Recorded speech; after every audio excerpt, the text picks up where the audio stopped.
பொதிகை தொலைக்காட்சியினர்கள் அனைவருக்கும் அன்பான வணக்கம். எத்தனையோ தெய்வங்கள் நம்ம வழிபாட்டு முறையில் இருந்தாலுமே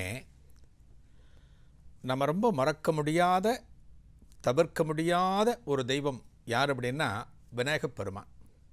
நம்ம பார்த்துருப்போம், எந்த ஊருக்கு போனாலும், எந்த தெருவுக்கு போனாலும், எந்த குளக்கரைக்கு போனாலும், எந்த இடத்துக்கு போனாலுமே அந்த பிள்ளையாருக்கு ஒரு சின்ன கோவில் நாம் காண முடியும். வேறு எந்த தெய்வத்திற்கும் அமையாத வகையில் விநாயகப் பெருமானுக்கு மட்டும் எல்லா இடத்திலும் ஆலயம் அமைந்திருப்பதற்கு என்ன காரணம் அப்படின்னா, பிள்ளையாரை நம்ம மூல முதல்வன் அப்படின்னு சொல்லுவோம். மூல முதல்வன் அப்படின்னா ஒரு மரத்திற்கு எது மூலம் அப்படின்னா வேறு இல்லாமல் அந்த மரம் கிடையாது. அதே போல் இந்த மூல முதல்வன் விநாயகப் பெருமானை வணங்காமல் நம்ம எந்த ஒரு காரியத்தையும் ஆரம்பிக்க முடியாது. அந்த பிள்ளையாரோட அருள் நமக்கு கிடைச்சால்தான் எந்த ஒரு காரியத்தையும் தடங்கல் இல்லாமல் நாம் செய்ய முடியும். அப்பேற்பட்ட அந்த விநாயகப் பெருமானை, கணபதி பெருமானை அனுதினமும் நாம் தொழ வேண்டும்.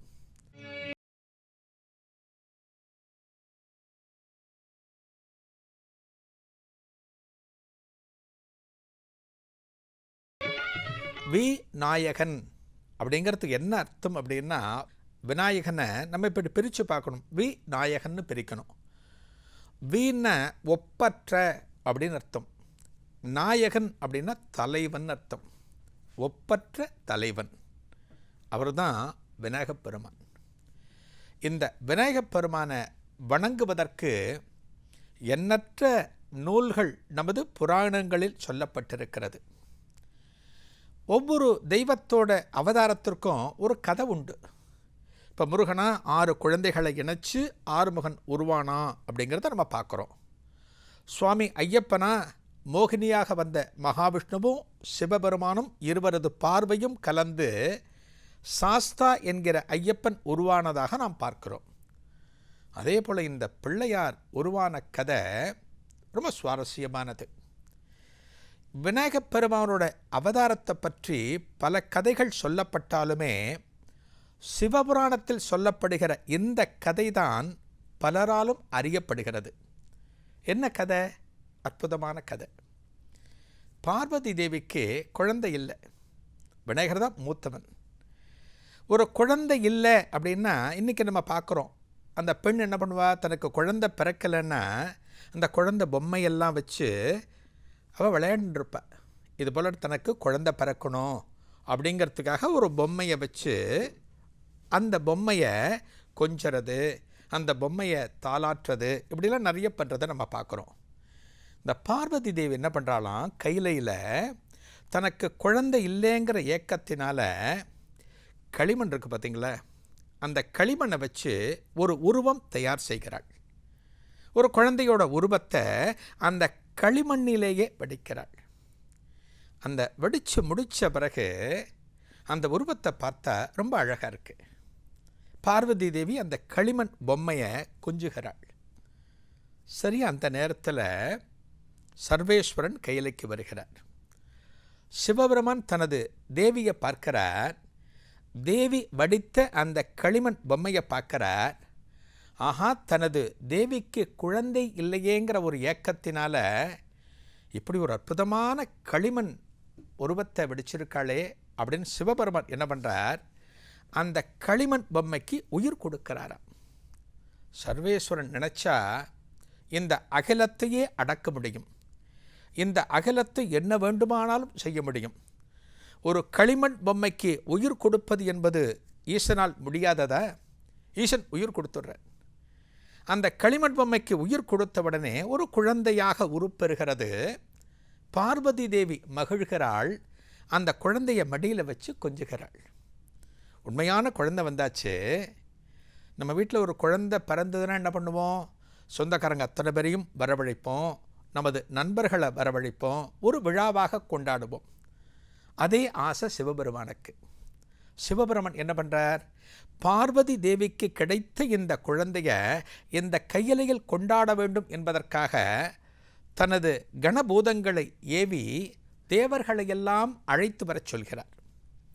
தேவலோகத்தில் இன்னும் எங்கெங்கே தேவர்கள் இருக்கிறார்களோ அத்தனை பேரையும் கையிலைக்கு வரவழைக்கிறார். ஒரு கொண்டாட்டமாக, ஒரு திருவிழாவாக இதை மேற்கொள்ள வேண்டும் என்பது அந்த சர்வேஸ்வரனோட ஆசை. எல்லாரும் வந்துட்டுருக்காங்க. தேவர்கள் அத்தனை பேரும் இந்த கையிலைக்கு வருகிறார்கள். பார்வதி தேவிக்கு பிறந்த அந்த குழந்தையை கொண்டாட வேண்டும் என்பதற்காக வந்து கொண்டிருக்கிறார்கள். இவர்களில் சனி பகவானும் உண்டு. பொதுவாக நம்ம என்ன சொல்லுவோம்? சனியோட பார்வை கூடாதுன்னு சொல்லுவோம். நவகிரகத்தில் நம்ம எந்த கிரகத்திற்கு ரொம்ப பயப்படுகிறோம் அப்படின்னா சனி பகவான் அப்படின்னா நம்ம பயந்து படுவோம். அந்த சனி பகவானும் கையிலைக்கு வருகிறாராம். சனி பகவான் கையிலைக்கு வருகின்ற போது இந்த பரமேஸ்வரனுக்கு லேசாக ஒரு உதைப்பு.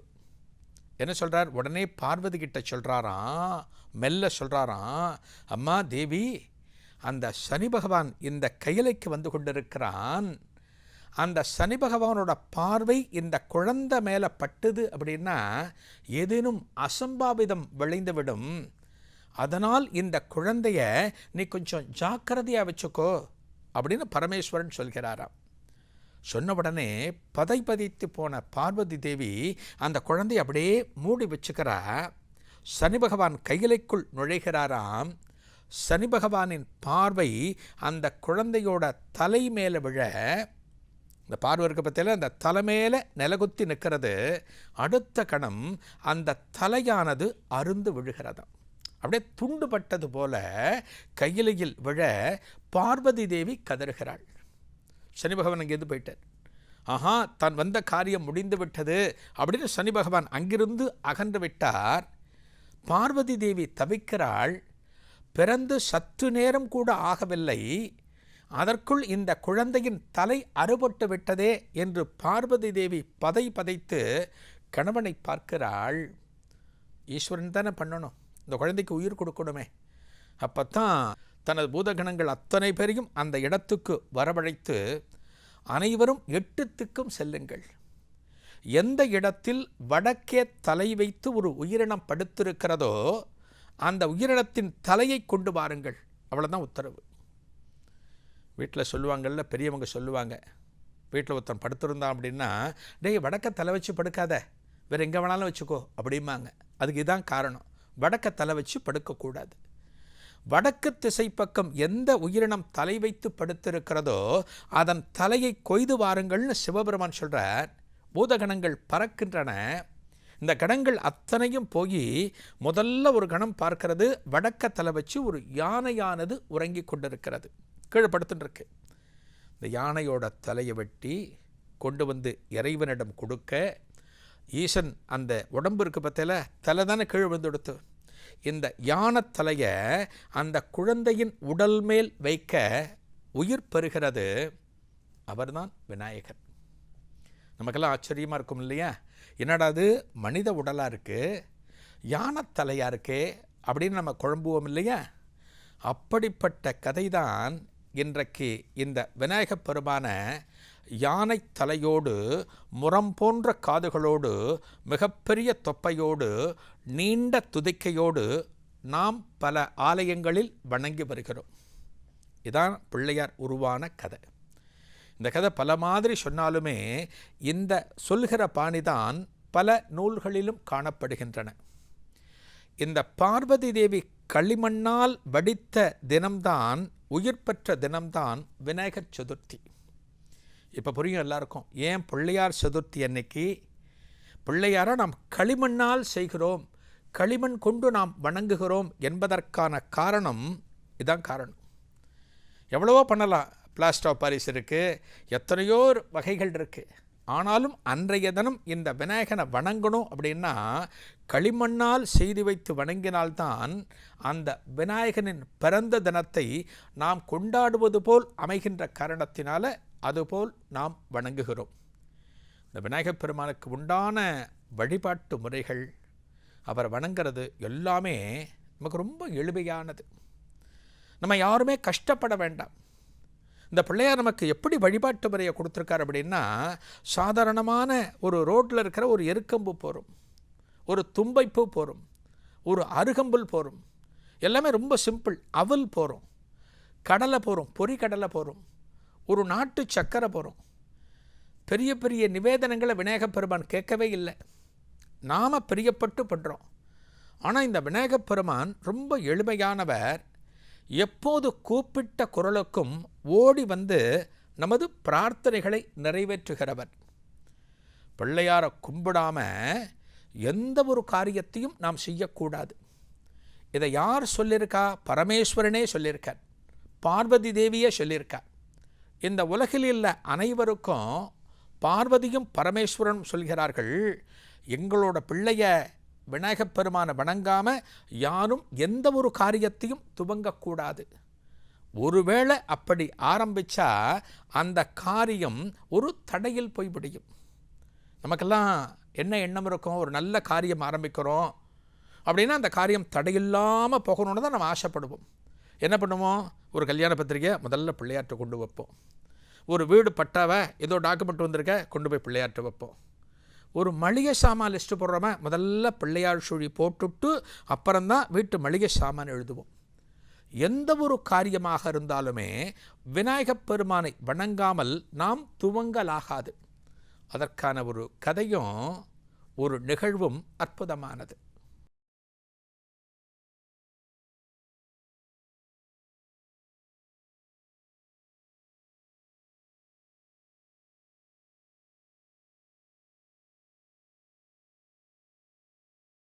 பெருமானை வணங்காமல் எந்த ஒரு காரியத்தையும் செய்யக்கூடாதுன்னு பரமேஸ்வரன் சொல்லியிருக்கார்.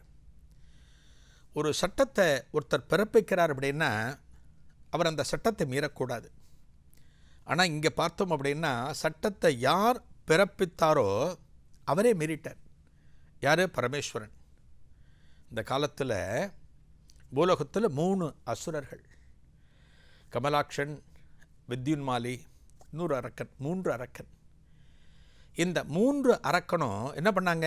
மேலே ஒரு கோட்டை, ஆகாசத்தில் ஒரு கோட்டை கட்டி அந்த கோட்டையில் வாழ்ந்து வந்து பூலோக மக்களுக்கு எண்ணற்ற தொல்லைகளையும் சிரமங்களையும் கொடுத்து வந்தார்கள். இதை குறித்து எல்லாம் என்ன பண்ணுறாங்க? இந்த அசுரர்களோட அட்டகாசம் தாங்க முடியல, இவங்கெல்லாம் எங்களுக்கு ரொம்ப தொல்லை கொடுக்குறாங்கன்னு எல்லாம் பரமேஸ்வரன் கிட்ட போய் சொல்லியிருக்காங்க. பரமேஸ்வரன் என்ன பண்ணுறார்? ஒரு ரதத்தை தயார் பண்ணி, அதாவது ஒரு தேர் தயார் பண்ணி அந்த தேரில் பயணித்து தேவர்கள் புடைசூழ இந்த 3 அசுரர்களையும் அழிப்பதற்காக வருகிறாராம். பரமேஸ்வரன் வந்தாச்சு, அந்த ரதம் கிளம்புறது, அந்த ரதம் சென்று கொண்டிருக்கிறது. இந்த அசுரர்களை அழிப்பதற்காக அசுரர்கள் கண்களுக்கு நேராக தெரிகிறார்கள். அழிப்பதற்காக செல்கின்ற போது அந்த தேரின் அச்சானது முறிந்துவிட்டது. ஒரு நல்ல காரியத்துக்கு போகும்போது நமக்கு ஒரு தடை வந்ததுன்னா அப்படியே பிரேக் ஆகிடும். அடுத்து என்ன செய்யணும்னு தெரியாது.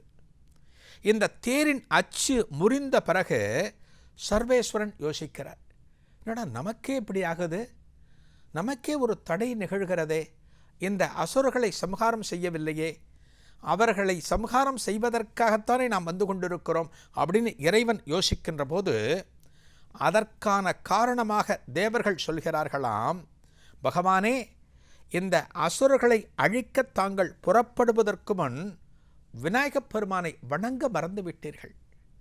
தாங்கள் சொன்னதை தாங்களே மீறலாமா?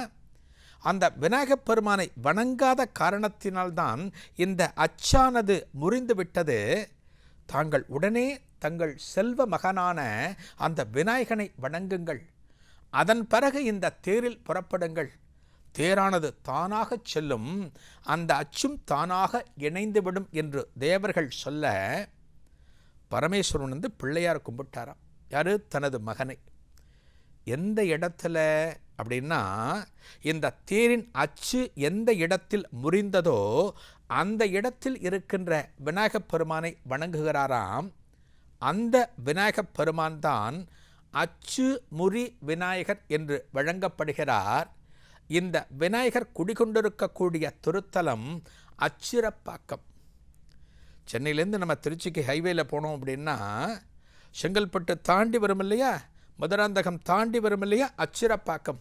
அந்த அச்சிரப்பாக்கத்தில் இந்த அச்சுமுறி விநாயகர் ஆகப்பட்டவர் கோவில் கொண்டிருக்கிறார்.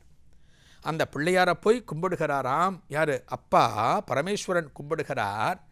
அதன் பிறகு இந்த ரதமானது எந்த விதமான இடையூறும் இல்லாமல் சென்று அந்த அசுரர்கள் அழித்தொழிக்கப்பட்டார்கள். ஆனானப்பட்ட சிவபெருமானுக்கே இந்த பிள்ளையாரை வணங்காமல் ஒரு காரியத்தை செய்த காரணத்தினால பிள்ளையார் எப்படி காமிக்கிறார்? அந்த காரியத்தை தடைப்படும்படி செய்கிறார். அதனால தான் நம்மளும் எந்த ஒரு காரியமாக இருந்தாலுமே, எந்த ஒரு நல்ல நிகழ்வுக்காக நாம் புறப்பட்டாலுமே, நம்ம வீட்டில் இருக்கிற பிள்ளையார், நம்ம செல்கின்ற போது நமது வீதியில் இருக்கின்ற பிள்ளையார், அந்த பிள்ளையாருக்கு ஒரு சதுர்க்காய் ஏதோ நடிச்சுட்டு, அந்த பிள்ளையாருக்கு ஒரு கற்பூரத்தை காமிச்சுட்டு, அதன் பிறகு நமது யாத்திரையை, நமது பயணத்தை நாம் துவங்குவோம். பிள்ளையாருக்கு இந்த சிதறுகாய் அப்படிங்கிறது ஒரு முக்கியமான வழிபாடு. வேறு எந்த ஒரு தெய்வத்திற்கும் நாம் காண முடியாது. இந்த பிள்ளையாருக்கு மட்டும் சிதறுகாய் போடுறது, குழக்கட்டை நிவேதனம் பண்ணுறது, அருகம்பில் பண்ணுறது, இப்படி பார்த்தோம் அப்படின்னா இவருக்கு உண்டான வழிமுறைகள் அத்தனையும் ரொம்ப வித்தியாசமாக இருக்கும். நம்ம இப்போ ஒரு மாலை இருக்குது அப்படின்னா, ஒரு மலர் மாலை அப்படின்னா அதை ஈஸ்வரனுக்கும் போடலாம், பெருமாளுக்கும் போடலாம், அம்பாளுக்கும் போடலாம். ஆனால் இந்த அருகம்பில்ல விநாயகப் பெருமானுக்கு மட்டுமே அணிவிக்க முடியும். அதே போல் இந்த குழக்கட்டை நிவேதனம் இந்த விநாயகப் பெருமானுக்கு மட்டுமே. இந்த நெத்தியில் குட்டிக்கிறது இருக்குது பார்த்தீங்களா, இது விநாயகப் பெருமானுக்கு மட்டுமே. இந்த தோர்பிகரணம்னு சொல்லுவோம், 2 காதையும் பற்றி கொண்டு நாம் இந்த முட்டி இருக்குது பார்த்தீங்களா, தரைக்கு போயிட்டு எந்திரிக்கணும். தோர்பிகரணம்னு சொல்லுவோம். நம்ம பேச்சு வழக்கில் தோப்புக்கரணம்னு சொல்லுவோம். இது விநாயகப் பெருமானுக்கு மட்டுமே உரித்தானது. இதுபோல் இந்த பிள்ளையாருக்கு மட்டும் உரித்தான பலவிதமான வழிபாடுகள், சடங்குகள் ரொம்ப ஆச்சரியமானவை. ஒவ்வொன்றுக்கும் ஒரு காரணம் உண்டு. நம்ம ஒன்று ஒன்றா பார்ப்போம்.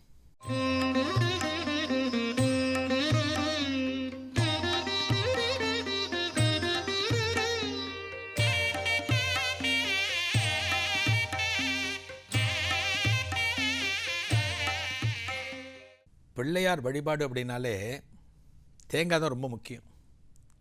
தேங்காய் இல்லாமல் பிள்ளையார் வழிபாடு கிடையாது. இந்த தேங்காய் வழிபாட்டுக்கு ஒரு கதை உண்டு. ஒரு நாளைக்கு சிவபெருமான் கேட்குறார், யார்? பிள்ளையாரை பார்த்து, உனக்கு என்னப்பா வேணும், நான் கொடுக்குறேன் அப்படின்னு கேட்குறார். ஒரு பையன் நல்ல பையனாக இருந்தால் அப்பாவுக்கு என்ன தோணும்? பையன் என்ன கேட்டாலும் வாங்கி கொடுக்கணும்னு தோணும் இல்லையா? அதுபோல் கேட்குறார். இந்த பிள்ளையார் என்ன பண்ணுறார்? வித்தியாசமாக ஒன்று கேட்குறார். என்ன வித்தியாசமாக? உன்னோட தலையை எனக்கு பலி கொடு அப்படிங்கிற. யார்? புள்ள அப்பா கிட்ட உன்னோட தலையை எனக்கு பலி கொடு, இதுதான் நான் உங்ககிட்ட கேட்குறது அப்படிங்கிற. சிவபெருமான் தலையை கொடுத்துட்டு அவர் என்ன பண்ணுவார்? அவருக்கு அடுத்து இருக்கு இல்லையா, அவர் என்ன பண்ணுறாராம், என்னடா தன்னோட தலையையே கொட்டுட்டானே, தலை மாதிரி ஒன்றை கொடுக்கணுங்கிறதுக்காக சிவபெருமானுக்கு என்ன பேருன்னா முக்கண்ணன்னு பேர். நமக்கு 2 கண்ணு, சிவபெருமானுக்கு நெத்தியில் ஒரு கண்ணு இருக்கும், அதனால் முக்கண்ணன்னு பேர். தன்னோட தலையைத்தானே கேட்டான், தன்னோட தலையை கொடுக்க முடியாது. தன்னோட தலை போல இருக்கிற 3 கண்களை கொண்ட ஒரு வஸ்துவை கொடுப்போன்னு தேங்காயை உருவாக்கி பையன்கிட்ட கொடுத்தாராம். தேங்காயை பார்த்தீங்கன்னா சுற்றி பார்த்தீங்கன்னா 3 கண்ணு இருக்கும் தேங்காய்க்கு. எல்லா தேங்காய்க்கும் 3 கண்ணு இருக்கும். முக்கண்ணனோட அம்சம், சிவபெருமானுடைய அம்சம். தன்னையே தனது மகனுக்கு பலி கொடுப்பது போல அந்த தேங்காயை பிள்ளையாருக்கு கொடுத்தாராம். அதுலேருந்து அந்த தேங்காய் வழிபாடே நமக்கு வந்தது. அடுத்து இன்னொன்று, சிதறுகாய் உடைக்கிறோம். கோவில்லாம் போனோம் அப்படின்னா ஒருத்தர் 1 காய் உடைப்பார், ஒருத்தர் 11 காய் உடைப்பார். பிள்ளையார் சதுர்த்தி காலத்தில் பார்த்தா 108 காய். கேரளாவில் ஒரு கோவில் இருக்குது, மிலிட்டரி விநாயகர்னு ஒரு கோவில், பிள்ளையாருக்கு ஸ்பெஷலான கோவில். அங்கெல்லாம் 100 கிடையாது, ஆயிரக்கணக்கில் சிதறுகாய் உடைப்பார். இங்கே உடைக்க ஆரம்பித்தா மட்டார் மட்டார் மட்டார்னு தேங்காய் விழுந்துகிட்டே இருக்கும். அந்த சிதறுகாய் எப்படி பிள்ளையாருக்கு வந்தது? ஏன் பெருமாள் கோவிலில் உடைக்கிறோமா, சிவன் கோவிலில் உடைக்கிறோமா, அம்பாள் கோவிலில் உடைக்கிறோமா? கிடையாது, பிள்ளையாருக்கு மட்டும்தான் சிதறுகாய். இந்த சிதறுகாய் எப்படி வந்ததுன்னா, ஒரு முறை ஒரு முனிவர் ஒரு யாகத்தை நடத்துகிறார். அந்த யாகத்தை நடத்துவதற்காக விநாயகப் பெருமான் துணைக்கு போகிறார். மகோத்கடர் முனிவர் அப்படிங்கிற ஒரு முனிவராக செல்கிறாராம். ஒரு அரக்கன் தொல்லை கொடுத்துட்டுருக்கான். இந்த முனிவர் அந்த யாகத்தை நடத்த விடாமல் தொல்லை கொடுக்குறான். இந்த யாகம் நடந்துட்டுருக்கு. அந்த அசுரன் தொல்லை கொடுத்துட்டு இருக்கும்போது இந்த யாகத்திற்காக குவித்து வைக்கப்பட்ட தேங்காய்கள் எடுத்து யார் மகோத்கட முனிவர், அவர் தான் பிள்ளையாரே இந்த முனிவராக வந்திருக்கார். இந்த தேங்காய் எடுத்து அந்த அசுரனை நோக்கி வீசுகிறாராம், மட்டார் மட்டார்னு வீசுகிறாராம். அந்த அசுரன் மேலே பட்டு தேங்காய் சிதறுகிறது, அசுரனும் சம்ஹாரமாகிறான். பிள்ளையாரே தீவினைகள் அகல வேண்டும் என்பதற்காக, நற்பலன்கள் பெருக வேண்டும் என்பதற்காக இந்த சிதறுகா போட்டு பிள்ளையாரே ஆரம்பித்து வச்சதைத்தான் இன்றைக்கி நம்ம கோவில்களில் பண்ணுறோம். ஒரு நல்ல காரியமாக, ஒரு நல்ல வேலைக்காக வெளியில் போகிறோமா, அந்த காரியம் பலிதமாக வேண்டுமா, பிள்ளையாரை கும்பிட்டு ஒரே ஒரு சிதறுகாய். இதுதான் இந்த சிதறுகாய்க்கு உண்டான ஒரு கதை. முதல்ல நெத்தியில் குட்டிக்கிறது ஏன்னு பார்ப்போம். இதை நம்ம வேறு எந்த சன்னதியிலையும் பண்ணக்கூடாது. சிவன் சன்னதியில், அம்பாள் சன்னதியில், பெருமாள் சன்னதியில் நம்ம பண்ண மாட்டோம். இந்த நெத்தியில் குட்டிக்கிறதுங்கிறது பிள்ளையாருக்கு மட்டுமே உண்டான ஒன்று. எப்படி பண்ணுவோம்? இந்த 2 கையையும் இப்படி நம்ம மடக்கிண்டு, இந்த விரல்கள் இருக்குது பார்த்திங்களா, இது இந்த இடத்துல நம்ம படணும்னு சொல்லுவோம். இந்த இடத்துல படும்போது நமக்கு என்ன ஆகும் அப்படின்னா, இங்கே இருக்கிற உணர்வு நரம்புகள் தூண்டப்படும். இது விஞ்ஞான விளக்கம். இது இப்போ நம்ம எக்ஸாம் எழுதுகிறோம், ஒரு பையனாக இருக்கணும் வச்சுக்கோங்க, ஏதோ ஒரு எக்ஸாம் எழுதுகிறோம், நம்ம படித்தது மறந்து போச்சு, அதை நினைவுக்கு கொண்டு வரணும் அப்படின்னு என்ன பண்ணுவோம்? நம்ம இப்படி குட்டி பார்ப்போம், இந்த இடத்துல இப்படி தட்டி பார்ப்போம். அந்த இடத்துல இருக்கிற உணர்வு நரம்புகள் தூண்டப்பட்டு நமக்கு ஞாபகத்துக்கு வந்துடும். இது விஞ்ஞான ரீதியாக இந்த நெத்தியில் குட்டிக்கிறது ரொம்ப நல்ல பழக்கம்னு இன்றைக்கு வெளிநாடுகளில் நிரூபிக்கிறார்கள். பிள்ளையாரை நம்ம இப்படி குட்டி வழிபட்டாலுமே முதலாக இப்படி நெத்தியில் குட்டி பிள்ளையாரை வழிபட்டது யார் தெரியுமா? மிகப்பெரிய தமிழ் முனிவரான அகத்திய முனிவர். அகத்திய முனிவர்னு சொன்ன உடனே அவருடைய உருவம் நம்ம அத்தனை பேருக்கும் நினைவுக்கு வரும். ரொம்ப குள்ளமானவர். இந்த அகத்திய முனிவர் தேவலோகத்திலிருந்து, அதாவது கையிலையில் இருந்து புறப்பட்டு பூலோகத்திற்கு வருகிறார். என்ன காரணம்? கைலாசத்தில் சிவபெருமானுக்கு திருமணம் நடக்கிறது. அந்த திருமணத்தின் போது ஒரு பக்கம் உயர்ந்து ஒரு பக்கம் தாழ்கிறது பூமியில். அதை சமநிலைப்படுத்துவதற்காக அகத்திய பெருமான் பூலோகத்திற்கு வருகிறார். அந்த பூலோகத்திற்கு வருகின்ற போது ஒரு கமண்டலத்தில் ஒரு ஜலம் கொண்டு வருகிறார். அந்த கமண்டலத்தில் இருக்கிற ஜலம்தான் காவிரி. இன்று காவிரி பார்க்கிறோம் இல்லையா, பொங்கி பிரவாகம் எடுக்கிறது. காவிரி எங்கே? குடகில உற்பத்தியாகி பூம்புகார் மயிலாடுதுறைக்கு பக்கத்தில் கடலில் கலக்கிறது. மிக நீளமான நதி, எப்போதும் பொங்கி பிரவாகித்து வருகின்ற நதி. அத்தனை பெரிய நதியை ஒரு சின்ன கமண்டலத்துக்குள்ளே அடக்கி வச்சுருந்தார் அகத்தியர். நம்ம நிறைய படங்களில் பார்த்துருப்போம். அகத்தியர் கையில் ஒரு கமண்டலம் வச்சுருப்பார். அது காவேரி நதி. அந்த காவேரி நதியோடு குடகு மலைப்பகுதி இருக்கு இல்லையா, காவிரியோட உற்பத்தி ஸ்தானம், அந்த இடத்துல இதை வச்சுண்டு, இந்த பக்கத்து கையில் வச்சுருக்கார் இல்லையா, அந்த கமண்டலத்தை வச்சுட்டு தனது நித்திய அனுஷ்டானங்களை செய்து கொண்டிருக்கிறார். அதாவது ஒவ்வொரு தினமும் செய்ய வேண்டிய காலை வழிபாடுகளை இந்த அகத்தியர் நடத்தி கொண்டிருக்கிறார். இந்த நதி அந்த கமண்டலத்துக்குள்ளேயே இருந்தால் யாருக்கு என்ன பிரயோஜனம்? அந்த நதி பல பகுதிகளிலும் பாய்ந்தால்தான் விவசாயம் பெருக்கெடுக்கும், பல மக்களுக்கும் பலனுள்ளதாக இருக்கும். இதை யார் தீர்மானிக்கிறா? விநாயகப் பெருமான். விநாயகப் பெருமான் தீர்மானித்து இந்த காவிரியானது இங்கிருந்து பிறக்க வேண்டும், சோழ நாட்டை வளம் பெருக்கச் செய்ய வேண்டும் என்பதற்காக ஒரு காகத்தின் வடிவெடுக்கிறாராம். ஒரு காக்காவா வடிவெடுத்து இந்த முனிவர் தவம் செய்து கொண்டிருக்கிறார். பக்கத்தில் அந்த கமண்டலமானது காணப்படுகிறது. இந்த முனிவரின் கவனம் தவத்தில் இருக்கின்ற போது இந்த காகம் மெல்ல மெல்ல தத்தி அந்த கமண்டலத்தை சாய்க்கிறது. அந்த கமண்டலம் மூடி நழுவி அதில் இருக்கின்ற நீரானது கீழே சிதறி விழ அதுவே காவேரியாக பெருக்கெடுக்கிறது. இன்றைக்கி உற்பத்தி ஸ்தானம் பார்க்குறோம் இல்லையா, குடகில். அது யாரால் அந்த உற்பத்தி ஸ்தானம் ஏற்பட்டது அப்படின்னா, காகத்தின் வடிவில் வந்த விநாயகப் பெருமானால் அது ஏற்பட்டது. தன்னோட கமண்டலத்தை தன்னோட அனுமதி இல்லாமல் இந்த காகமானது சாய்த்து விட்டதே என்று கோபப்பட்ட அகத்தியர் அந்த காகத்தை துரத்தி செல்கிறார். சற்று தூரம் சென்ற பிறகு அந்த காகமானது ஒரு சிறுவனாக மாறுகிறது. ஒரு 8-9 வயசு சிறுவனாக மாறுகிறது. அந்த சிறுவனை விரட்டி கொண்டு ஓடுகிறார் அகத்தியர். அவனை குட்டணும், அவனை தண்டிக்கணும் அப்படிங்கிறதுக்காக. இன்றைக்கும் நம்மெல்லாம் ஆரம்ப காலத்தில் பள்ளியில் படிக்கிறப்ப ஆசிரியர் தலையில் குட்டுவர். நாம் ஏதான ஒரு தப்பு பண்ணிட்டோம் அப்படின்னா அதற்கு தண்டனையாக ஆசிரியர் தலையில் குட்டுவர் இல்லையா? நம்ம நிறைய கேள்விப்பட்டிருக்கோம். இந்த சிறுவன் ஓடிக்கொண்டிருக்கிறான், அவனை தண்டிக்க வேண்டும் என்பதற்காக அகத்தியர் குட்டுவதற்காக கையை தயார் நிலையில் வைத்து கொண்டு ஓடுகிறாராம். அந்த சிறுவன் அடுத்து விநாயகப் பெருமானாக மாறி அகத்தியருக்கு காட்சி கொடுக்கிறாராம். கடவுளை போய் நம்ம குட்ட முடியுமா? ஒரு சாதாரண பையனை நம்ம குட்டலாம். விநாயகப் பெருமானே ஒரு காகமாக வந்து ஒரு சிறுவனாக மாறி இந்த கமண்டலத்தை சாய்த்திருக்கிறாரா?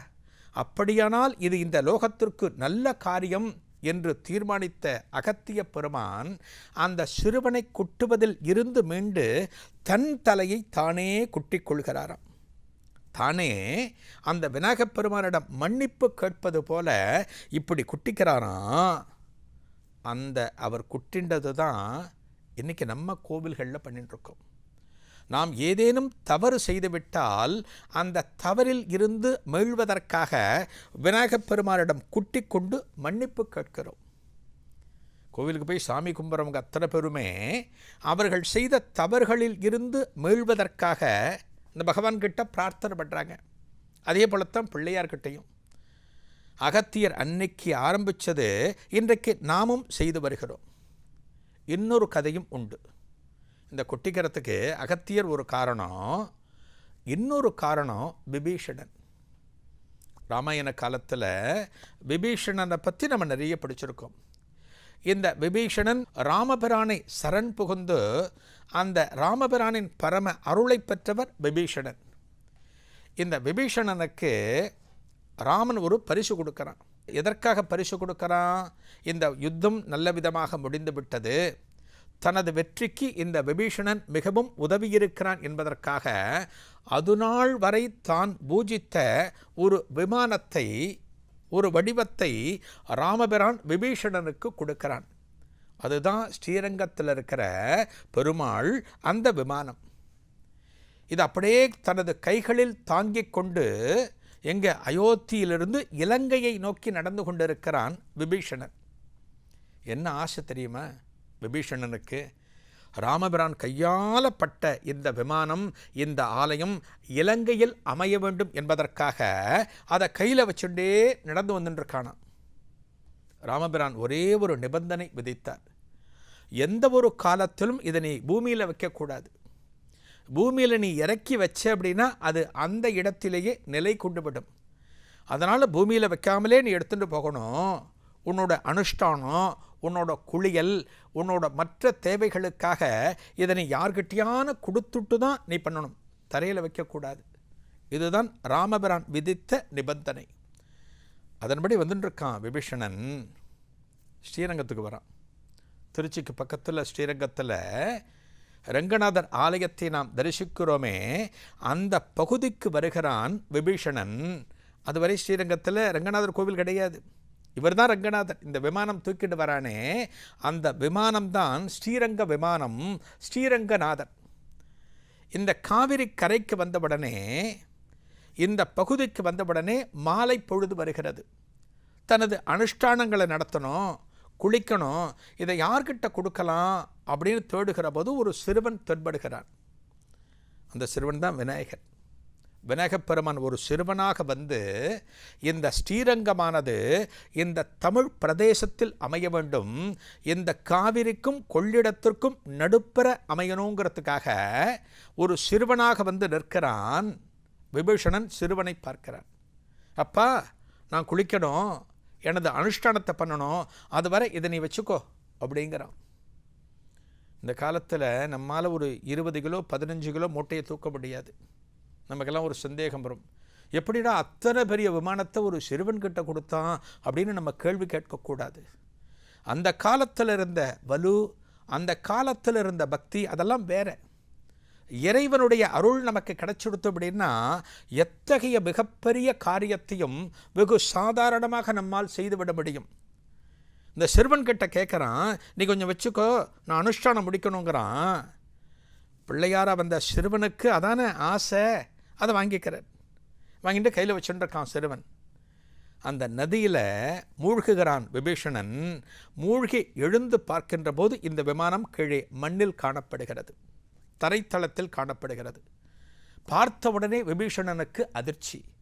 ஆஹா, இதை தன்னால் இலங்கைக்கு கொண்டு செல்ல முடியாதே, இந்த ராமபிரான் கொடுத்த அற்புதமான இந்த ரங்க விமானத்தை இலங்கையில் நிறுவ வேண்டும் என்று ஆசைப்பட்டோமே, இது அங்கே கொண்டு போக முடியாது போல இருக்கே, இந்த தரையோடு நிலை கொண்டு விடுமே என்று பயந்து ஓடி வந்து இதை பெயர்த்தெடுக்க முற்படுகிறான். முடியல. அதான ராமன் சொன்னான், நீ தரையில் வச்சுட்ட அப்படின்னா தூக்க முடியாது, அது அங்கேயே நிலை கொண்டு விடும்னு சொன்னான் இல்லையா? நிலை கொண்டு விட்டது. இதற்கு காரணமானவன் யாரு? அந்த சிறுவன். அந்த சிறுவன் ஓடிக்கொண்டிருக்கிறான். விபீஷணன் தொடர்ந்து ஓடுறான். அந்த சிறுவனை தண்டிக்கணும், தனது உத்தரவை மீறிவிட்ட காரணத்தினால் அவனை தண்டிக்கணுங்கிறதுக்காக ஓடுகிறான். அந்த சிறுவனை பிடிச்சி அவன் தலையில் குட்டுகிற போது அந்த சிறுவன் விநாயகப் பெருமானாக மாறி தரிசனம் கொடுக்கிறான். அப்பத்தான் தெரிகிறது, விநாயகப் பெருமானே இந்த லீலையை செய்திருக்கிறார் என்று தெளிந்து விநாயகனை வணங்கினானாம் இந்த விபீஷணன். தலையில் குட்டுப்பட்ட அந்த விநாயகர் தான் இன்றைக்கு திருச்சி மலைக்கோட்டையில் மலைக்கு மேலே உச்சியில் நமக்கு தரிசனம் தருகிறார். இன்றைக்கும் மலைக்கோட்டைக்கு நீங்கள் போனீங்க அப்படின்னா அந்த விநாயகப் பெருமானோட தலையில் இந்த விபீஷணால் பட்ட குட்டு வடுவானது இன்றைக்கும் காணப்படுகிறது. இந்த அபிஷேகம் பண்ணும்போது அந்த அர்ச்சகர்கள் பார்க்க முடியும், நம்மால் காண முடியாது. அந்த விநாயகப் பெருமான் இந்த ஸ்ரீரங்கமானது இந்த சோழ பிரதேசத்தில் அமைய வேண்டும் என்பதற்காக இந்த லீலையை நிகழ்த்தி இருக்கிறார். ஆக யார்? அகத்தியர் என்ன பண்ணினார்? இந்த பிள்ளையாருக்காக காவிரியை தாரவத்தர், காவிரியை விட்டுட்டார். நமக்கு காவிரி கிடைத்தது விநாயகப் பெருமானால். நமக்கு ஸ்ரீரங்கத்தில் ரங்கநாதர் ஆலயம் கிடைத்தது விநாயகப் பெருமானால். இன்றைக்கு மிகப்பெரிய இதிகாசமான மகாபாரதம் கிடைத்ததற்கு காரணம் விநாயகப் பெருமான். நம்ம பார்க்குறோம் இல்லையா? வியாசர் சொல்ல சொல்ல அதை எழுதினவர் விநாயகர்னு பார்க்குறோம். ஆக அந்த மகாபாரதம் கிடைச்சதற்கு காரணம் இந்த விநாயகர். அதே போல் அடுத்து இன்னொன்று, தேவாரம் இன்றைக்கி பாடுறோம் இல்லையா? கோவிலில் தேவாரம் கேட்குறோம் இல்லையா? இந்த தேவார சுவடிகள் இன்றைக்கு நமக்கு கிடைப்பதற்கு காரணம் விநாயகப் பெருமான். இவர் மலைக்கோட்டை. தேவாரம் கிடைக்க காரணமான விநாயகப் பெருமான் சிதம்பரத்திற்கு பக்கத்தில் திருநாரையூரில் பொல்லா பிள்ளையார் என்கிற திருநாமத்தோடு குடிகொண்டிருக்கிறார். நம்பியாண்டார் நம்பி என்கிற சிவாச்சாரியாரின் உதவியோட இந்த பொல்லா பிள்ளையார் என்ன பண்ணுறார்? அவருக்கு உத்தரவு கொடுக்கிறார். இதுநாள் வரை மறைத்து வைக்கப்பட்ட தேவார சுவடிகள் சிதம்பரம் திருத்தலத்தில் எந்த இடத்தில் காணப்படுகின்றன என்பதை இந்த பொல்லா பிள்ளையார் நம்பியாண்டார் நம்பிக்கு உணர்த்தி அவர் மூலமாக சோழ மன்னன் ராஜராஜ சோழனுக்கு தெரிய வருகிறது. இந்த சுவடிகளை மீட்டெடுத்தவன் ராஜராஜ சோழன். அதனால தான் தேவாரம் கிடைச்சது, மகாபாரதம் கிடைச்சது, காவிரி கிடைச்சது, ஸ்ரீரங்கம் கிடைச்சது. முருகப்பெருமான் வள்ளியை திருமணம் செய்து கொண்டார் அல்லவா வள்ளி மலையில், அந்த திருமணத்திற்கு காரணமானவரும் இந்த விநாயகப் பெருமான் தான். இப்படி இந்த விநாயகரோட அற்புதங்கள், அவர் நமக்கு கொடுத்த அதிசயங்கள் இன்னும் ஏராளம்.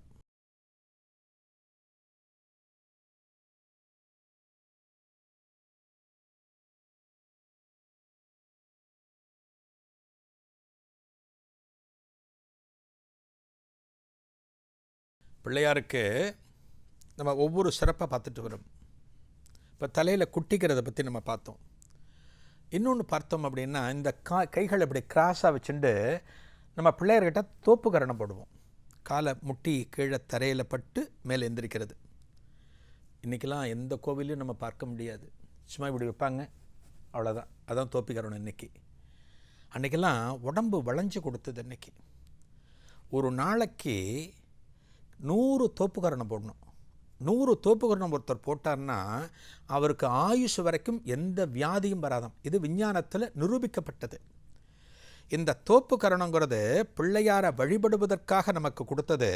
ஆனால் சயின்டிஃபிக்காக அதனோட பலன்களை இன்றைக்கி வெளிநாட்டில் ஆராய்ச்சி பண்ணுறாங்க.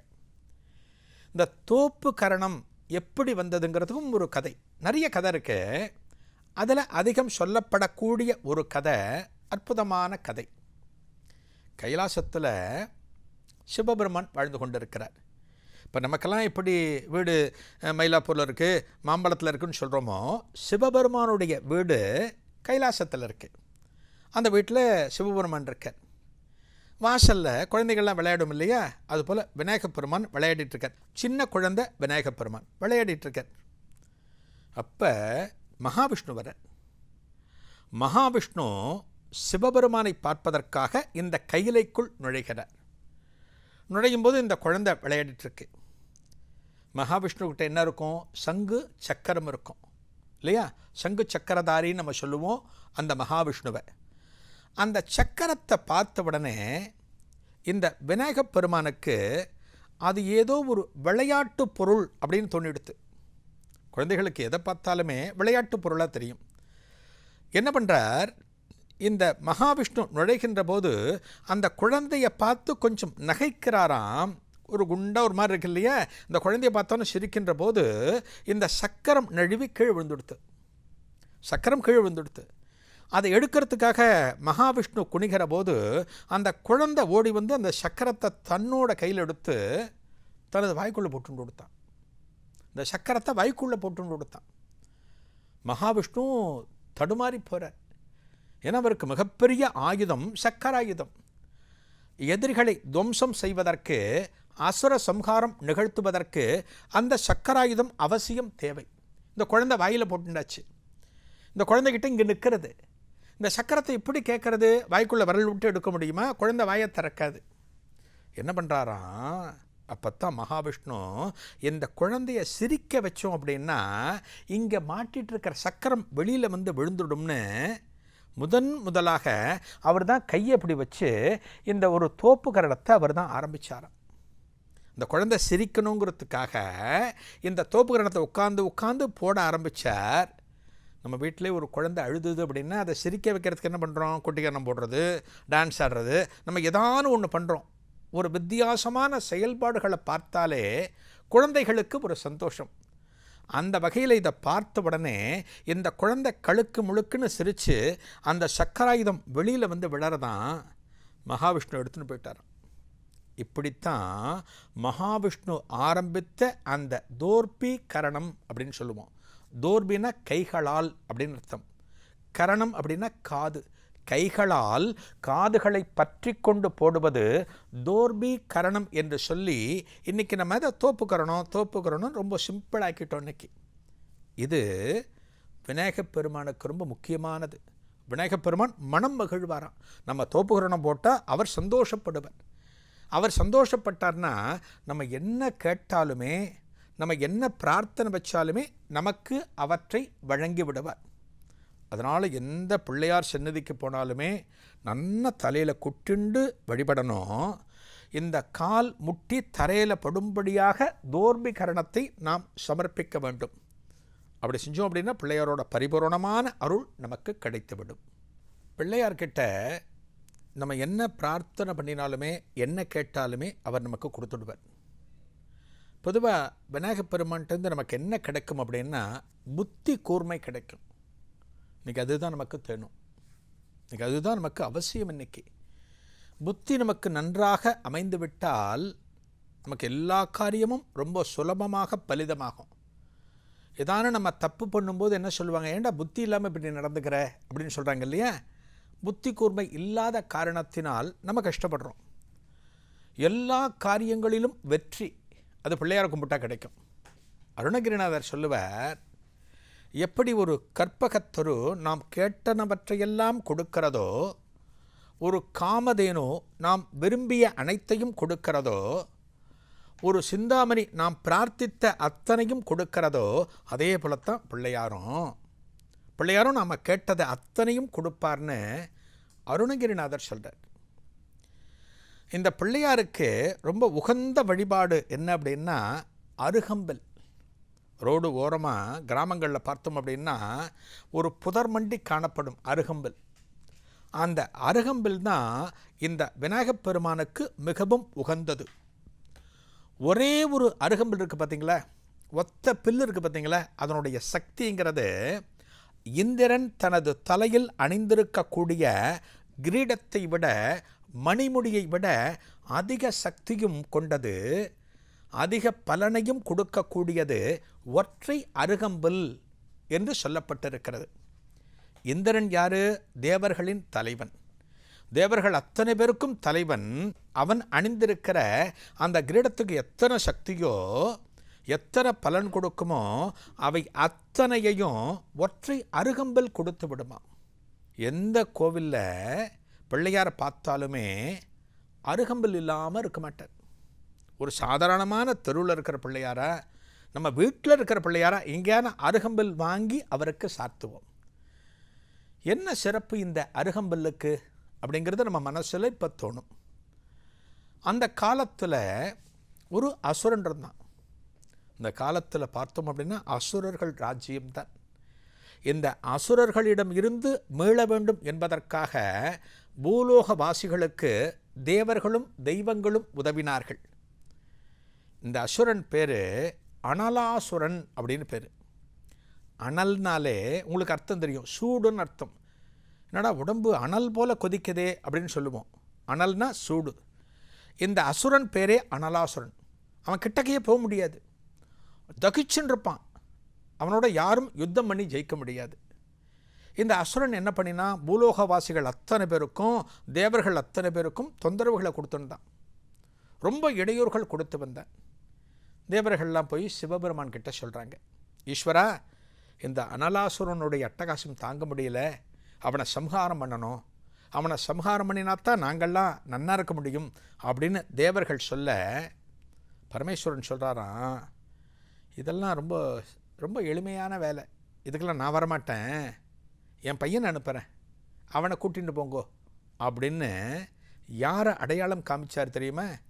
சாதாரணமான குழந்தை பிள்ளையார். விநாயகப் பெருமான அடையாளம் காமிக்கிறார். இந்த தேவர்கள் அத்தனை பேரும் ஆச்சரியத்தோடு பார்க்கிறார்கள். இந்த குழந்தை அனலாசுரனை சம்ஹாரம் செய்ய போகிறதா என்று ஆச்சரியத்துடன் பார்க்கிறார்கள். இறைவனே சொல்லியாச்சே, என்ன பண்ண முடியும்? இந்த குழந்தையை கூட்டின்னு போகிறாங்க. அனலாசுரன் எந்த இடத்துல அட்டகாசம் செய்து வருகிறானோ அந்த இடத்துக்கு பிள்ளையாரை கூட்டின்னு போயாச்சு.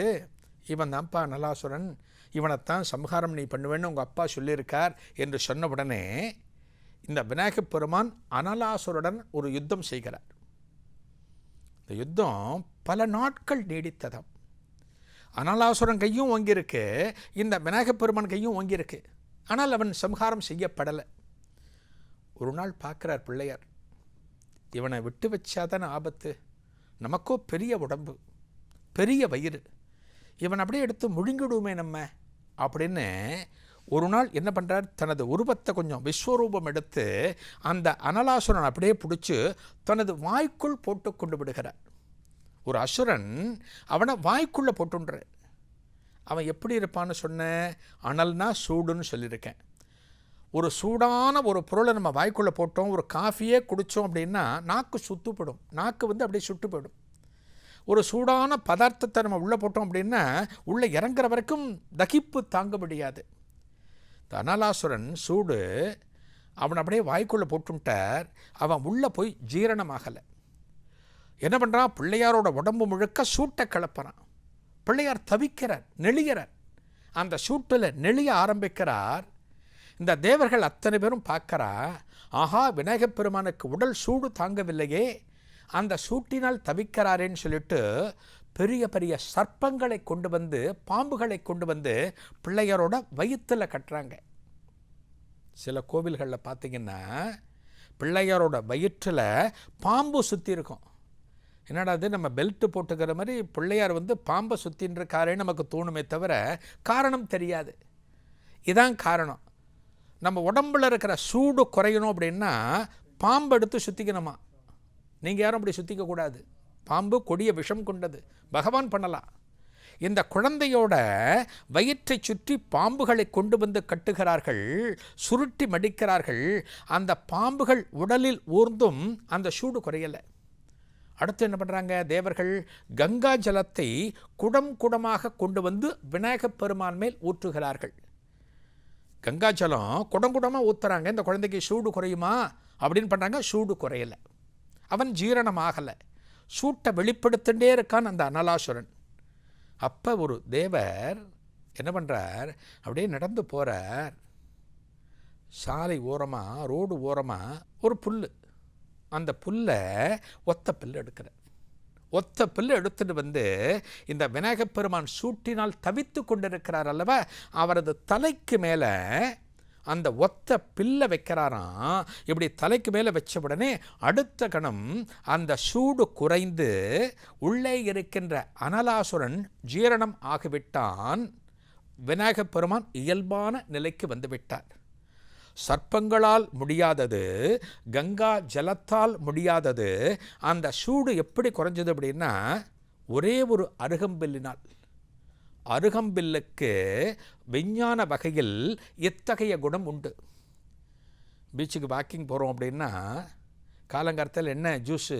அருகம்பில் ஜூஸு. உடம்பில் இருக்கிற சூட்டை குறைக்கக்கூடியது.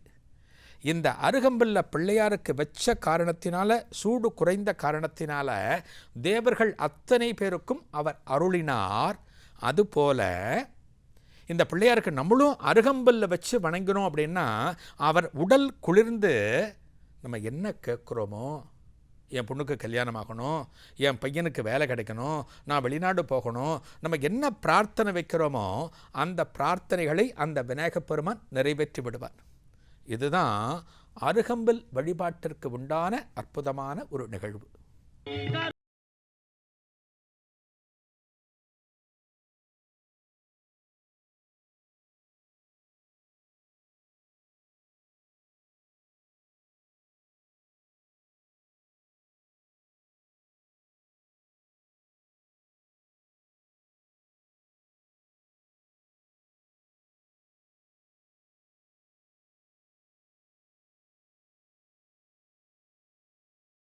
பிள்ளையாரோட சிறப்பு நிறைய பார்த்தோம். நம்ம ஒன்று ஒன்றா பார்த்துன்னு இருக்கோம். இன்னொரு ரொம்ப முக்கியமானது குழக்கட்டை. இந்த குழக்கட்டை வீட்டில் பண்ணினாலே அது பிள்ளையாருக்கு மட்டும்தான். அது இந்த குழக்கட்டையை பார்த்தோம் அப்படின்னா அந்த ஷேப் நமக்கு ஒரு வித்தியாசமாக இருக்கும். ஒரு மாவு, அது மாவை அப்படி கும்பாச்சியாக பிடிச்சி உள்ளே நம்ம பூரணத்தை வைப்போம். அந்த பூரணம்ங்கிறது என்ன? தேங்காய் வெல்லம் இரண்டும் கலந்தது. அதை வச்சு அதுக்கு மேலே மாவால் மூடி அதை வேக வச்சு விநாயகப் பெருமானுக்கு நாம் படைப்போம். அருந்ததின்னு ஊற்றி வசிஷ்டரோட மனைவி முதலாக இந்த அருந்ததி தான் குழக்கட்டை பண்ணினாலாம். எதுவுமே ஆரம்பத்தில் யாரான ஒருத்தர் பண்ணியிருக்கணும் இல்லையா? அதைத்தானே நம்ம பின்தொடர்ந்து வருகிறோம். இந்த குழக்கட்டை முதல்ல பண்ணது அருந்ததி. எப்படி பண்ணினா? எப்படி அவளுக்கு குழக்கட்டையை பற்றி தெரிஞ்சது அப்படின்னா, அருந்ததி கற்புத்திறன் கொண்டவள். அவள் ஆசிரமத்தில் இருக்கா கணவரோட. அன்னைக்கு விநாயகப் பெருமான் இந்த ஆசிரமத்திற்கு வரப்போறார் அப்படிங்கிற தகவல் இந்த அருந்ததிக்கு முன்கூட்டியே தெரிகிறது, கற்புத்திறன் இருக்கின்ற காரணத்தினால. நம்ம வீட்டுக்கு ஒரு விருந்தாளி வந்தாங்க அப்படின்னா அவங்களுக்கு ஏதாவது வித்தியாசமாக படைக்கணும்னு நம்ம ஆசைப்படுவோம், ஏதாவது வித்தியாசமான டிஃபன் பண்ணி தரணும்னு ஆசைப்படுவோம். அருந்ததி என்ன நினைக்கிறா? இந்த விநாயகப் பெருமானுக்கு இன்றைக்கி நம்ம குழக்கட்டை கொடுப்போம் அப்படின்னு குழக்கட்டை தயார் பண்ணுறாளாம். அந்த விநாயகப் பெருமானுக்கு குழக்கட்டையை கொடுக்குறாளாம். அந்த குழக்கட்டையை ரொம்ப விரும்பி சாப்பிடுகிறாராம் விநாயகப் பெருமான். எதற்குமே இன்னொரு பொருள் ஒன்று இருக்கும். இந்த குழக்கட்டையில் ஒரு அற்புதமான ஒரு தத்துவம் காணப்படுகிறது. மேலே இருக்கிற மாவு இருக்குது பார்த்தீங்களா, வெள்ளை வெளியேர்னு இருக்கிற மாவு, அந்த மாவை கொஞ்சம் சாப்பிட்டு பாருங்களேன், ஒன்றுமே டேஸ்ட் இருக்காது. உள்ளே இருக்கிற பூரணம் இருக்குது பாருங்களேன், அந்த பூரணத்தை கொஞ்சமாக சாப்பிட்டு பாருங்கள், இன்னும் கொஞ்சம் பூரணம் திங்கலாம் அப்படின்னு தோணும். இந்த வெளியில் இருக்கிற மாவு என்பது மாயை. மாயை எப்படின்னா நம்ம பார்த்தா ஏதோ இருக்கிறது போல் இருக்கும், ஆனால் கிட்டக்க போனால் ஒன்றும் இருக்காது. அதுக்கு பேர் தான் மாயை. இந்த மாயைங்கிற ஒரு அந்த வளையத்துக்குள்ள விழுந்துதான் மனிதன் ஆகப்பட்டவன் தனது வாழ்க்கையை மாய்த்து கொள்கிறான். எல்லாவற்றுக்கும் ஆசைப்படுகிறான். அதற்கு காரணம் மாயை. இந்த மாயை தான் வெளியில் இருக்கிற மாவு. இந்த மாயையை நாம் விலக்க வேண்டும். மாயைக்குள்ளே நம்ம நுழையக்கூடாது. மாயையை விளக்கணும்னா அந்த வெள்ளை மாவு இருக்குல்ல, அதை நீக்கியாச்சு அப்படின்னா உள்ளே இருக்கக்கூடிய பூரணம் என்பது ஆனந்தம். அந்த ஆனந்தம்தான் நமக்கு வேணும். அதுதான் நமது வாழ்க்கைக்கு அவசியம் என்பதை நாம் உணர்த்தும் விதமாகத்தான் இந்த கொழுக்கட்டையை பிள்ளையாருக்கு நிவேதனம் பண்ணுறோம். அதை நிவேதனம் செய்கிற போது நம்ம என்ன பிரார்த்தனை பண்ணணும்? இந்த மாவு போல இருக்கிற மாயைக்குள்ளே நான் விழக்கூடாது, நான் எதற்கும் ஆசைப்படக்கூடாது, எனக்கு எப்போதும் ஆனந்தம் கிடைச்சுட்டே இருக்கணும். என்ன மாதிரி ஆனந்தம்? இந்த பூரணத்தை சாப்பிடுவது போல அப்படின்னு பிள்ளையார்கிட்ட நம்ம பிரார்த்தனை பண்ணணும். இதுதான் கொழுக்கட்டை நமக்கு சொல்லக்கூடிய மிகப்பெரிய தத்துவம். பொதுவாக பிள்ளையாருக்கு உகந்த தினம்னா எல்லா தினமும் உகந்த தினம். சங்கடகர சதுர்த்தின்னு சொல்லுவோம். மாதம் மாதம் கோவிலில் பிள்ளையாருக்கு ரொம்ப சிறப்பான வழிபாடு. அது என்னென்னா தேய்பிறை சதுர்த்தி. தேய்பிறையில் வரக்கூடிய 4ஆம் நாள். சதுர் அப்படின்னா 4, சதுர்த்தி அப்படின்னா 4ஆம் தினம். அந்த தேய்பிறையில் வர்றது தான் சங்கடகர சதுர்த்தி. வளர்பிறை தினத்தில் 4ஆம் நாள் என்பது அன்றைக்கி நம்ம சந்திரனை பார்க்க மாட்டோம் இல்லையா? 4ஆம் பிறை அப்படிம்போம். வளர்ப்பறையின் போது 3ஆம் பிறையை பார்ப்போம், தரிசனம் பண்ணுவோம். 4ஆம் பிறையை பார்க்க மாட்டோம். அந்த 4ஆம் பிறையை பார்த்துட்டா என்ன சொல்லுவாங்க தெரியுமா? கிராமத்தில் ஒரு பழமொழி சொல்லுவாங்க, 4ஆம் பிறையை பார்த்தா நீ நாய் போல் அவஸ்தைப்படுவ அப்படின்னு சொல்லுவாங்க. அது எதுக மோனைக்காக சொன்னதா அல்லது உண்மையாக தெரியல. 4ஆம் பிறையை பார்க்கக்கூடாது.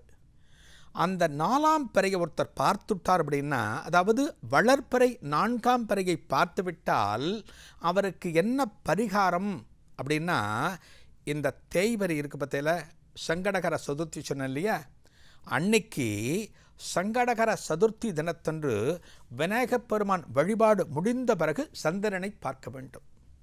இந்த கிருஷ்ண பரமாத்மா ஒரு முறை வளர்ப்பிறை 4ஆம் பிறையை பார்த்துட்டார். அதாவது அமாவாசை கழித்து வரக்கூடிய 4ஆம் தினம் அன்றைக்கி எதை பார்க்கக்கூடாதோ அதை பார்த்துட்டார். அந்த பிறையை பார்த்தா தோஷம். நாரதர்கிட்ட கேட்குறாராம், நான் அதை 4ஆம் பிறையை பார்த்துட்டேன், எனக்கு தோஷம் இருக்குமே, அது எப்படி சரி பண்ணிக்கிறதுன்னு கேட்குறாராம். அப்போ நாரதர் சொல்கிறாராம், தேய்பிறை 4ஆம் தினத்தன்று சதுர்த்தி வரும், அன்னைக்கு பிள்ளையாருக்கு ஒரு அருகம்பல் வச்சுட்டு அன்னைக்கு நீ 4ஆம் பிறையை பார்த்த அப்படின்னா இந்த தோஷம் போயிடும் அப்படின்னு நாரதர் சொல்லி, கிருஷ்ண பகவானே ஒரு அருகம்பல் சார்த்தி அந்த 4ஆம் பிறையை, அதாவது சங்கடகர சதுர்த்தி தினத்தன்று விநாயகப் பெருமானை வணங்கி 4ஆம் பிறையை பார்த்தாராம். இன்னிலேருந்து எல்லாம் ஞாபகம் வச்சுக்கணும். சங்கடகர சதுர்த்தி தினத்தன்று விநாயகப் பெருமானுக்கு அருகம்பல் சார்த்தி வழிபட்ட பிறகு வெளியில் வந்து 4ஆம் பிறையை அன்னைக்கு பார்க்கணுமா. பார்த்தா அத்தனை புண்ணியம். அமாவாசை கழித்து வரதை பார்க்கக்கூடாது, பௌர்ணமி கழித்து வரதை நம்ம பார்க்கணும். இதுபோல் ஏராளமான தகவல்கள். விநாயகர் வழிபாடுங்கிறது இன்றைக்கு உலகம் முழுக்க இருக்கக்கூடிய வழிபாடு. உலகத்தோட எந்த பகுதியில் எந்த ஆராய்ச்சிக்காக நிலத்தை தோண்டினாலுமே நமது கடவுளர்கள்தான் வெளிப்பட்டு கொண்டிருக்கிறார்கள். இந்த விநாயகர் வழிபாடு என்பது இன்றைக்கு நேற்றைக்கு கிடையாது. ஆதிசங்கரர் அற்புதமாக நமக்கு வழிப்படுத்தி கொடுத்தார், காணாபத்தியம் என்று. அத்தகைய விநாயகப் பெருமான் வழிபாடு நம் அனைவருக்கும் காலம் முழுக்க நலன் தரக்கூடியது. அந்த விநாயகனின் பெருமைகளை நமது சந்ததியர்களுக்கும் நாம் சொல்லிக் கொடுக்க வேண்டும். அந்த விநாயகப் பெருமான் என்றென்றும் உங்களுடன் விளங்கி உங்களது அனைத்து முயற்சிகளிலும் அனைத்து காரியங்களிலும் அவர் உடன் இருக்க வேண்டும் என்று பிரார்த்தித்து, அந்த மூல முதல்வனின் திருப்பாதங்களை பற்றி நாம் வணங்குவோம். நன்றி, வணக்கம்.